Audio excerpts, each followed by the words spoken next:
अरे वाह, आज तो बड़े दिनों बाद कोई इंसान यहाँ से गुजरा है। आज तो पेट भरकर खाना मिलेगा।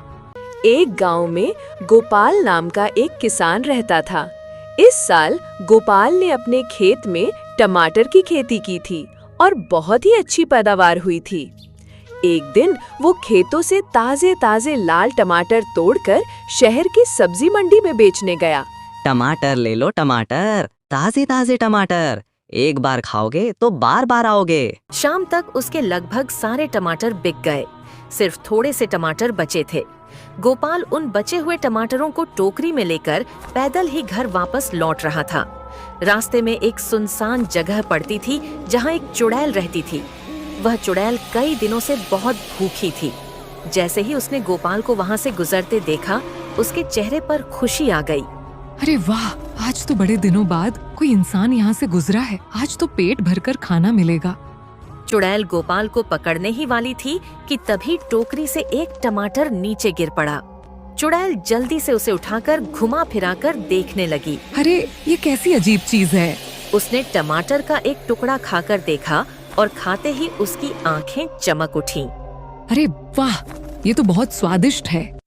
ऐसी चीज मैंने पहले कभी नहीं खाई। इसके बाद चुड़ैल जल्दी जल्दी सारे बचे हुए टमाटर खा गई, लेकिन उसका मन अभी भी नहीं भरा था। तब उसने सोचा कि अगर वह गोपाल के पीछे पीछे उसके घर तक चली जाए तो उसे और भी टमाटर खाने को मिल सकते हैं। चुड़ैल चुपचाप गोपाल के पीछे चलने लगी। गोपाल को अचानक महसूस हुआ जैसे कोई उसका पीछा कर रहा हो। अरे, ऐसा लग रहा है जैसे कोई मेरे पीछे चल रहा है, लेकिन पीछे तो कोई दिखाई नहीं दे रहा। गोपाल कुछ समझ नहीं पाया और पैदल ही घर पहुंच गया। घर पहुंचकर वह अंदर चला गया, लेकिन चुड़ैल आंगन में ही छिपकर बैठ गई। वह सबके सोने का इंतजार करने लगी। अरे ओ मालती, जरा एक गिलास पानी तो देना। अभी लाई, पानी और खाना दोनों लेकर आती हूँ। खाना खाने के बाद सब लोग सो गए। इसके बाद चुड़ैल धीरे धीरे घर के अंदर घुसी और टमाटर ढूंढने लगी। उसने घर का एक एक कोना देख लिया, लेकिन उसे कहीं भी टमाटर नहीं मिले। आखिर इस आदमी ने वो स्वादिष्ट चीज कहाँ छुपा रखी है। मुझे पूरा यकीन है इसके पास और भी टमाटर हैं। अगली सुबह गोपाल खेतों की तरफ निकल पड़ा। चुड़ैल भी उसके पीछे पीछे चली गई। खेतों में ढेर सारे टमाटर देखकर चुड़ैल खुशी से पागल हो गई। मिल गए, आखिर मुझे मिल ही गए। इतने सारे टमाटर, वाह।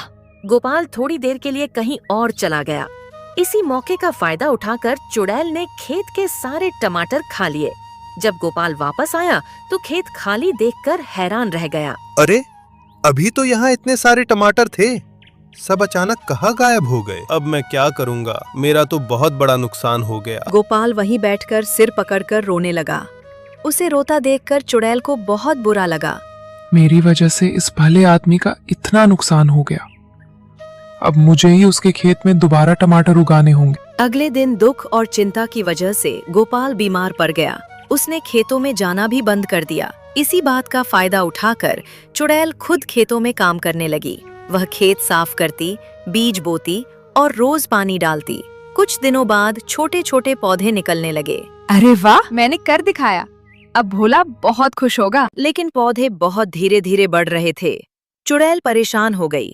तब वह दूसरी शक्तिशाली चुड़ैल के पास मदद मांगने गई। हे चुड़ैलों की चुड़ैल, मुझे कोई ऐसा उपाय दो जिससे मैं जल्दी से खेतों में टमाटर उगा सकूं। अरे तू ये क्या बोल रही है? तुझे टमाटर की खेती करने की क्या जरूरत पड़ गई?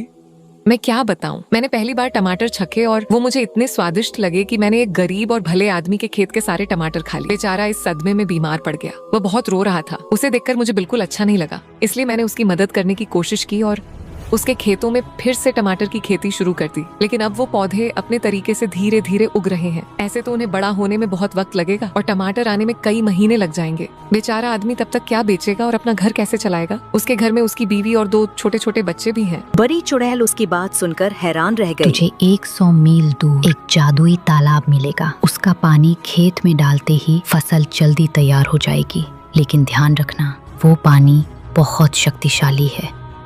ठीक है, मैं पूरा ध्यान रखूंगी। चुड़ैल लंबा सफर तय करके जादुई पानी ले आई।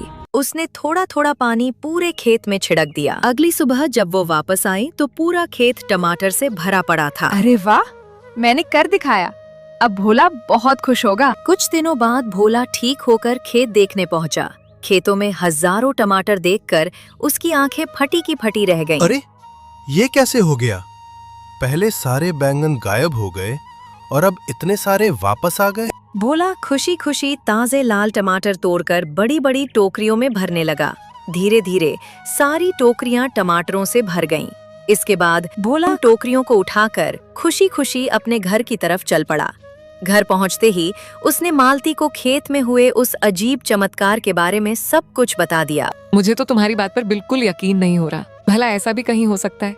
कल तक खेत खाली पड़ा था और आज अचानक इतने सारे टमाटर उग गए। मैं झूठ क्यों बोलूंगा? खुद बाहर चलकर देख ले। इतने सारे टमाटर देखकर तेरी भी आंखें खुली की खुली रह जाएंगी। ललिता जल्दी जल्दी घर के बाहर जाती है। बाहर पहुंचते ही वह हैरान रह जाती है। आंगन में बड़ी बड़ी टोकरियां रखी हुई थीं और हर एक टोकरी लाल लाल ताजे टमाटरों से भरी हुई थी। अरे ये तो सच में चमत्कार हो गया। इतने सारे टमाटर आखिर एक ही रात में कैसे उग गए?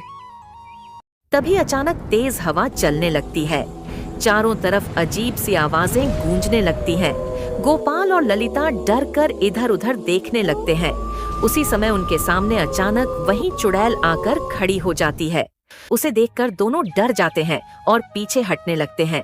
डरो मत, मैं तुम लोगों को नुकसान पहुंचाने नहीं आई हूँ।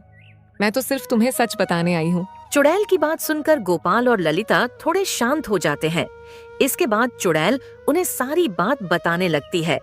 वह बताती है कि उसी ने गलती से खेत के सारे टमाटर खा लिए थे। गोपाल को रोता देखकर उसे बहुत दुख हुआ, इसीलिए उसने दोबारा खेत में टमाटर उगाने का फैसला किया। मैंने हमेशा लोगों से सुना था कि चुड़ैलें बहुत बुरी होती हैं, वो सिर्फ लोगों को परेशान करती हैं। लेकिन आज पहली बार मैंने किसी अच्छी चुड़ैल को देखा है। तुमने हमारी मदद करके साबित कर दिया कि हर कोई बुरा नहीं होता।